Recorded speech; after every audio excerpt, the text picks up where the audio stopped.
સર્વે વૈષ્ણવોને મારા જય શ્રી કૃષ્ણ. બેઠકજી 74 શ્રી પુષ્કરજીના બેઠકજી. શ્રી મહાપ્રભુજી જ્યારે પૃથ્વી પરિક્રમા કરતા પુષ્કરજી પધાર્યા ત્યારે આપ આ કુંડ ઉપર છોકરના વૃક્ષ નીચે બિરાજ્યા હતા.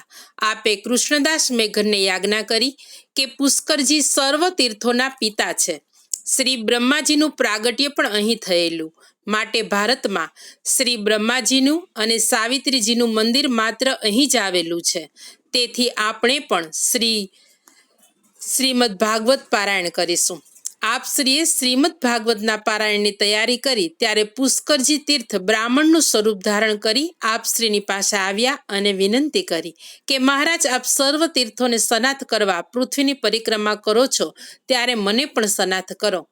આપે યાજ્ઞા કરી કે તમે તો સર્વ તીર્થોના પિતા છો, તમે આવું શા માટે કહો છો? પુષ્કરજીએ કહ્યું, મહારાજ, આ કળિયુગમાં સર્વ તીર્થો નાશ પામ્યા છે, તેમનું આધિદૈવિક સ્વરૂપ લોપ પામ્યું છે. આપ જ આ તીર્થોનો ઉદ્ધાર કરવા સમર્થ છો. શ્રી મહાપ્રભુજીએ તેમના મનનું સમાધાન કર્યું. તેઓ પાછા ગયા. પછી આપે ત્યાં શ્રીમદ ભાગવત પારાયણનો પ્રારંભ કર્યો. ત્યાં અનેક જીવો આપ શ્રીના શરણે આવ્યા. શ્રી વલ્લભાધીશ કી જય.